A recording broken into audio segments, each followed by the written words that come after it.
Morning. Good morning. Good morning. Good morning. ఏమిటి విచిత్రం? సూర్యుడు తూర్పు దిక్కుని ఉదయించాడు, నేను కాల్గేట్ పేస్తోనే పళ్ళు తోముకున్నాను. అలవాటు ప్రకారం పెన్ను జారి పడాల్సిన చోటే పడింది, కానీ ఏదో మిస్సు కొట్టింది. మీరా ఇక్కడ ఇలా? ప్రతి అడ్డమైన విధవ ఏదో ఊడి పడిందని జారి పడిందని సరిగ్గా ఇక్కడే జారి పడుతున్నాడు. అందుకే సెటప్ మార్చాను. నాకు ఒళ్ళు మండిందంటే అడ్డుగోడ కట్టించి పారేస్తాను. లైలా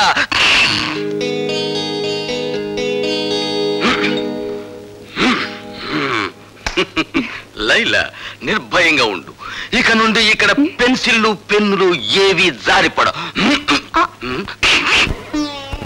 అమలత, వేయించావుగా శిక్ష, ఇప్పుడు ఓదార్చడానికి వచ్చావా?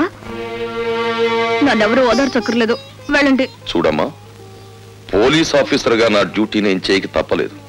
అంతకు మించి అతనంటే నాకు వ్యక్తిగతమైన ద్వేషమేం లేదు. పోలీస్ మనిషివి కదా, నా కన్నీళ్లు తుడవడానికి ఏదో ఒకటి చెప్తావు. బేబీ, నీకు మనసు బాగుండకపోతే చెక్కు బుక్ మీద సంతకం చేసి ఇస్తాను. నీ ఇష్టం వచ్చిన చోటికి వెళ్ళి విశ్రాంతి తీసుకోమ్మా. డాడీ, నేను లేకపోతే ఒక క్షణం కూడా ఉండాలని చెప్పే మీరు కూడా నన్ను పంపించాలని చూస్తున్నారా? అవునమ్మా, నేను ఎదురు చూసేది ఎప్పుడూ నవ్వుతూ ఉండే కూతురి కోసం. అంతేగాని నువ్వు ఒక్క క్షణం కన్నీరు పెట్టుకున్నా నేను ఓర్చుకోలేనమ్మా. అయినా అతనికి శిక్ష పడిపోయిన తర్వాత మనం ఇప్పుడు ఏమీ చేయలేం కదా. భార్గవ్కి 3 నెలలు శిక్ష పడినందుకు కాదు నేను బాధపడేది. రేపు అతను విడుదలై వస్తే అందరూ అతన్ని ఒక ఖైదీలా చూస్తారు, అవినీతి పరుడని ఎగతాళి చేస్తారు. చూడమ్మా, అదే నీ బాధ అయితే అతను విడుదలైన తర్వాత సమాజం అతనికి అవినీతి పరుడు అని పేరు పెట్టకముందే నేనే ఒక కొత్త పేరు పెడతాను. ఏమిటిది? చీఫ్ ఇంజనీర్ గారి అల్లుడు అని. అవునమ్మా. Thank you daddy.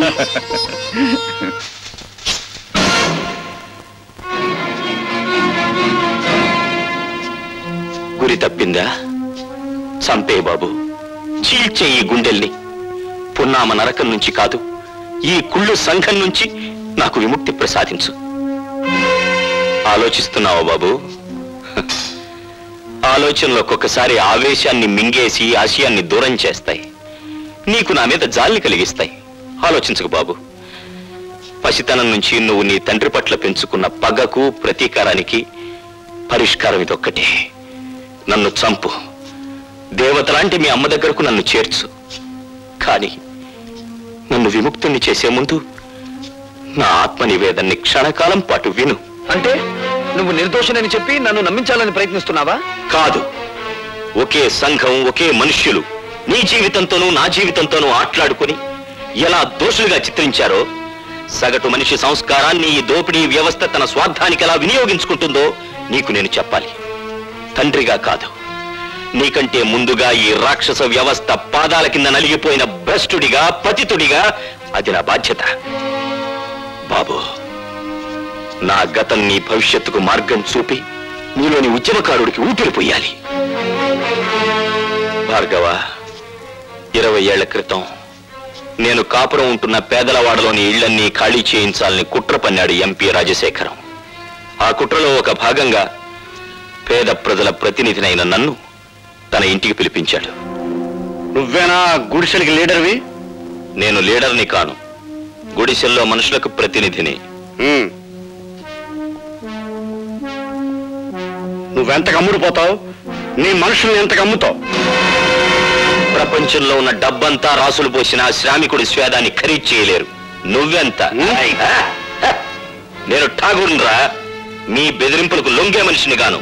ఏమిట్రా కూసో? నీలాంటి వాళ్ళు ఎందరు ఎదురొచ్చినా ఆ స్థలం నుంచి పేదవాళ్ళను ఖాళీ చేయించేది ఖాయం, ఆసుపత్రి కట్టించేది ఖాయం. సూర్యుణ్ణి గుప్పెట్లో బంధించాలనుకోవడం వెర్రితనం రాజశేఖరం. మమ్మల్ని ఆ స్థలం నుంచి ఒక్క అంగుళం కూడా కదిలించలేవు. ఎంత పొగరు! రండి రండి, లారీలో వచ్చి సామాన్లు ఎక్కించుకోండి. ఎక్కిద్దా సామాను? జనార్దన్, ఏమిటిది? సామాన్ లారీలోకి ఎందుకు ఎక్కిస్తున్నారు? ఎందుకేటయ్యా, ఆ మహారాజు రాజశేఖరం బాబు పాక ఖాళీ చేస్తే 1000 రూపాయలు ఇస్తున్నాడు. 1000 రూపాయలు చేదా ఏంటి? ఎరా అమ్మ రోజా, అట్ట నుంచున్నావేంటమ్మా? వెళ్ళి సామాన్ తీసుకురాపో. జనార్దన్ ఆగు. నువ్వు మా నాయకుడివే కావచ్చు, కానీ మాకు లాభం వచ్చేటప్పుడు మాత్రం ఆపటం మంచిది కాదు. మీకు లాభం వచ్చే పని చేయించానయ్యా. పాకకి 5,000 చొప్పున ఇస్తానని రాజశేఖరం నా దగ్గర ఒప్పుకున్నాడు. రే లారీ లేకిచ్చిన సామాంతా కింద దించండి రా. పాక 5,000 ఇచ్చేంత వరకు ఎవరు ఖాళీ చేయొద్దు. ఏమండి, నిజంగానే ఆ రాజశేఖరం పాక 5,000 ఇస్తానని ఒప్పుకున్నాడా? లేదు పార్వతి, నా వాళ్ళతో నేను అబద్ధం చెప్పాను. అబద్ధం చెప్పారా? అవును, డబ్బుకు లొంగిపోయి వాళ్ళు ఖాళీ చేయడానికి సిద్ధపడుతున్నారు. ఒకసారి భూమిని పెట్టుబడిదారులు ఆక్రమిస్తే తిరిగి అది పేదల చేతికి రాదు. ఏమిటి 5,000 ఇస్తే కానీ పాకలు ఖాళీ చేయరా? అవును, ఇప్పుడు 50,000 ఇచ్చినా ఖాళీ చేయరు. మరి వాళ్ళతో ఎందుకలా చెప్పావు? నీ రాజకీయాన్ని దెబ్బతీయడానికి. ఇప్పుడు మళ్ళీ నువ్వు 5,000 ఇస్తానని రాయబారు నడిపితే నేను 10,000కు ఒప్పుకొచ్చానని చెప్తాను. దాసు,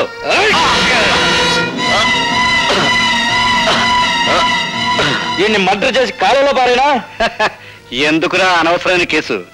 వీడిని గోని సంచిలో చుట్టి గూడ్స్ బండిలో ఎక్కించు. 3 రోజుల తర్వాత వెనక్కి వచ్చేసరికి ఆ పాకల స్థానంలో మన ఆసుపత్రి పునాదులుంటాయి.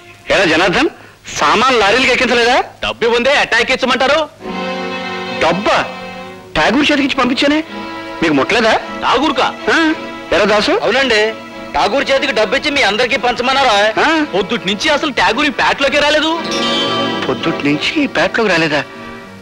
పొద్దుట అనగా నా దగ్గర బయలుదేరిన ఠాగూర్ ఇంతవరకు ఇక్కడికి రాలేదంటే ఆ డబ్బు అంతా తీసుకుని పారిపోయి ఉంటాడండి. అబద్ధం. నా భర్త డబ్బు కోసం కక్కుర్తి పడే నీచమైన వాడు కాదు రాజశేఖరం. అలాంటి దొంగ బుద్ధి ఉండేది మీలాంటి సిగ్గులేని రాజకీయ నాయకులకి. ఎవరు దొంగో ఎవరు దొరో ఇప్పుడే తేల్చేద్దాం. ఒరే దాసు, వెళ్ళి ఆ ఠాగూర్ సోదా చేయండి రా.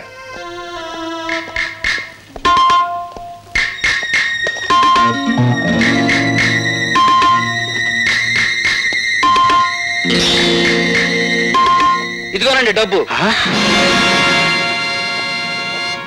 ఏరా, ఎప్పటికైనా అర్థమైందా మీ నాయకుడి నక్క బుద్ధి? డబ్బింట్లో దాచేసి రాత్రి పెళ్ళం పిల్లలతో దాటేద్దాం అనుకున్నాడు. ఇలాంటి నాయకులు నమ్ముకుంటే మీ బతుకులు కుక్కల పాలవుతాయి. ఇదిగో జనార్దన్, ఈ డబ్బు ఇంటికి 5,000 చొప్పున నువ్వే పంచేయి. అట్లాగే బాబు. మరి దొంగ డబ్బు దాచి వాళ్ళు ఏం చేయమంటారండి? ఇంకా ఏం చేస్తారు రా, మోట ఇంటిని తాగలెట్టండి, తర్వాత వీళ్ళిద్దరిని కొట్టి తరివేయండి.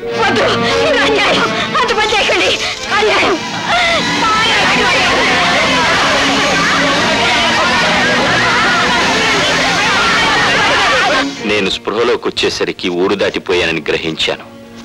అక్కడి నుంచి తప్పించుకుని మా వాడలోకి వచ్చాను. అంతా నిర్మానుష్యంగా ఉంది. రాజశేఖరం కోసం గాలించాను. వాడు రాజధాని వెళ్ళాడని తెలిసి వాణ్ణి వెతుక్కుంటూ వెళ్ళాను. ఏటి బాబు మీరనేది? అవును జనార్దన్, నువ్వు నీ బిడ్డ నా ఇంట్లో హాయిగా ఉండొచ్చు. ఇది సిటీలో నా గెస్ట్ హౌస్. మా పాకలు ఖాళీ చేయించినందుకు మా మీద ఎంత అభిమానం చూపిస్తున్నారు బాబు. రాజశేఖరం, నా భార్య బిడ్డలెక్కడా? బతికుంటే ఏ వీధుల్లోనో అడుక్కు తింటూ ఉంటారు, చచ్చుంటే వల్లకాట్లో ఏ నక్కలో వాళ్ళని పీక్కు తింటూ ఉంటాయి. నీ దుష్ట రాజకీయంతో పేద ప్రజలకి, నా భార్య బిడ్డలకి అన్యాయం చేస్తావా? నిన్ను బ్రతకనిస్తే ఇంకా ఎన్నో కుటుంబాలు నాశనం అయిపోతాయిరా. అందుకే నిన్ను చంపి పేద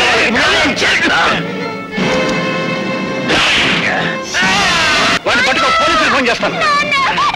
ఆ విధంగా నేను హంతకున్నయ్యాను. ఆ కత్తితో రాజశేఖరాన్ని చంపగలిగి ఉంటే ఈ రోజున సగర్వంగా నేను హంతకుణ్ణి, నేరస్తూ నేను ఒప్పుకునేవాణ్ణి. కానీ నా మూలంగా జనార్దన్ చనిపోయాడు. అతని కూతురు అనాథ అయింది బాబు.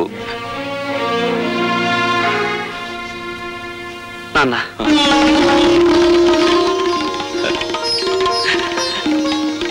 బాబు, నాన్న